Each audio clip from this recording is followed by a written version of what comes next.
성경 읽어주는 남자입니다.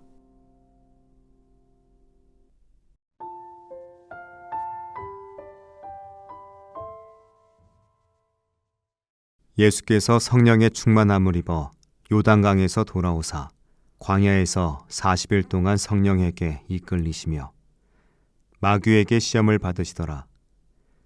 이 모든 날에 아무것도 잡수시지 아니하시니 날수가 다함에 줄이신지라. 마귀가 가로되 내가 만일 하나님의 아들이여든 이 돌들에게 명하여 떡덩이가 되게 하라. 예수께서 대답하시되 기록하기를 사람이 떡으로만 살 것이 아니라 하였느니라. 마귀가 또 예수를 이끌고 올라가서 순식간에 천하 만국을 보이며 가로되 이 모든 권세와 그 영광을 내가 내게 주리라. 이것은 내게 넘겨준 것이므로 나의 원하는 자에게 주노라. 그러므로 내가 만일 내게 절하면 다 내 것이 되리라. 예수께서 대답하여 가라사대 기록하기를 주 너의 하나님께 경배하고 다만 그를 섬기라 하였느니라.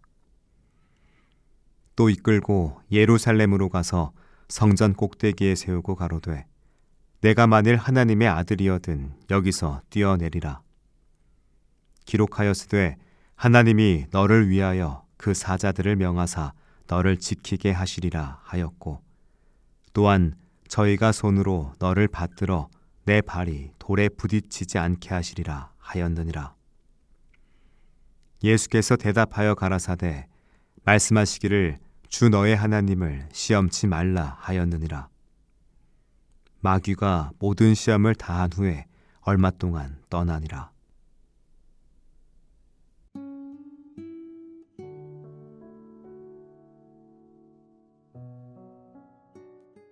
예수님은 요단강에서 침례를 받으신 후 성령에 이끌려 광야로 가셨습니다.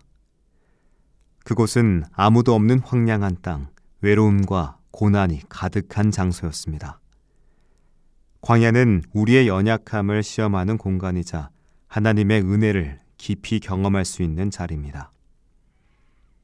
예수님은 이곳에서 40일 동안 금식하시며 하나님께 집중하셨습니다. 그러나 바로 그때 사탄이 예수님을 시험하러 다가왔습니다. 예수님이 받은 첫 번째 시험은 육체적 필요를 겨냥한 것이었습니다. 이 돌들로 떡이 되게 하라.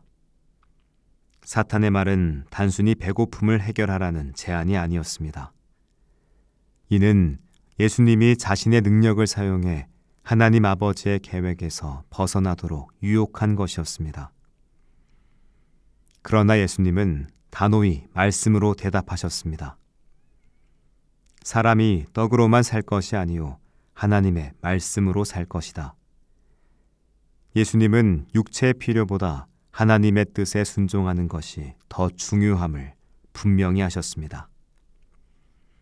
두 번째 시험은 권력과 영광에 관한 것이었습니다. 사탄은 세상의 모든 나라와 그 영광을 보여주며 말했습니다. 내게 경배하면 이 모든 것을 너에게 주겠다. 이는 인간의 탐욕과 권력욕을 자극하는 시험이었습니다. 하지만 예수님은 다시 말씀으로 응답하셨습니다.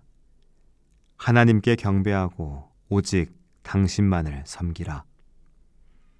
세상의 영광은 찰나일 뿐이며 참된 경배의 대상은 오직 하나님뿐이라는 진리를 보여주셨습니다.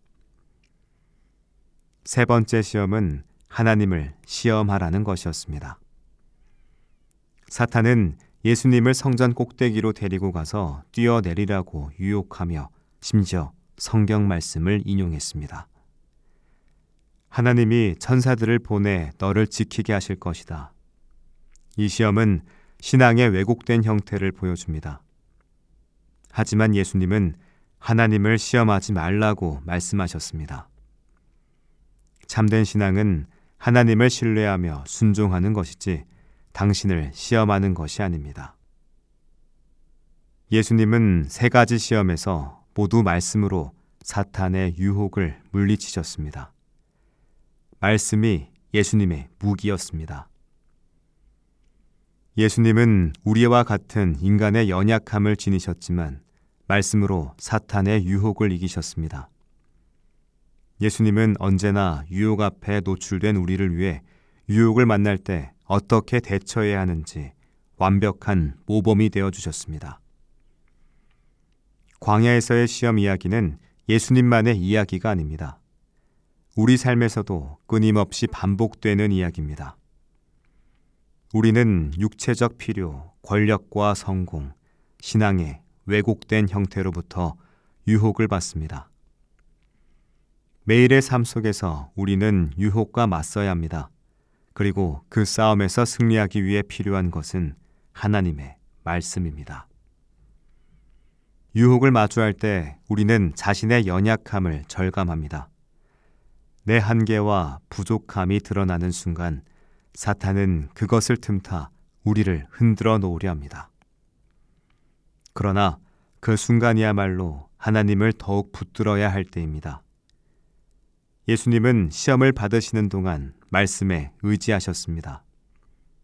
우리도 동일한 무기를 사용할 수 있습니다. 말씀이 우리의 마음과 생각을 지킬 때 유혹은 우리를 넘어뜨리지 못합니다. 예수님은 우리의 연약함을 아시는 중보자로서 우리가 유혹을 이길 수 있도록 돕기 위해 친히 먼저 시험 받으셨습니다. 예수님은 우리의 실패를 아시며 우리가 다시 일어나도록 격려하시는 분입니다. 따라서 유혹을 받을 때 우리는 결코 혼자가 아닙니다. 예수님이 우리와 함께 계시며 당신의 승리가 우리의 승리가 될 수 있도록 도와주십니다. 유혹을 이기는 삶은 하루아침에 이루어지지 않습니다. 말씀을 배우고 묵상하며 성령의 도우심을 구하는 지속적인 과정 속에서 이루어집니다. 매일 말씀을 읽고 마음에 새길 때 유혹의 순간에 성령께서 그 말씀을 떠올리게 하십니다. 또한 기도는 우리의 마음을 하나님께로 돌리고 당신의 능력을 경험하게 합니다. 예수님도 시험을 받으시기 전 금식하며 기도로 준비하셨습니다. 우리도 기도 속에서 힘을 얻을 수 있습니다. 오늘날 우리는 물질적 풍요 속에서 더욱 큰 유혹에 노출되어 있습니다. 내가 원하는 것을 즉시 얻을 수 있는 시대 속에서 우리는 욕구를 다스리고 하나님께 순종하는 법을 배워야 합니다. 예수님은 떡이 아니라 하나님의 말씀으로 사셨습니다. 우리도 이 진리를 따라야 합니다. 세상의 영광과 권력을 추구하기보다 하나님께만 경배하며 신앙을 왜곡하지 않고 순수하게 지켜야 합니다. 유혹은 우리의 연약함을 드러내지만 동시에 하나님의 능력을 경험할 기회가 됩니다. 유혹은 우리가 말씀 속에 더 깊이 뿌리 내리도록 돕는 도구가 될 수도 있습니다.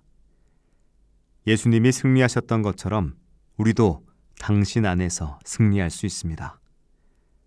함께 기도드리겠습니다. 주님, 유혹 속에서도 주님의 말씀을 붙들게 하시고 성령의 도우심으로 승리하게 하소서. 제 연약함을 아시는 주님께 의지하며 매일 말씀과 기도로 주님의 뜻을 따라 살게 하소서. 아멘.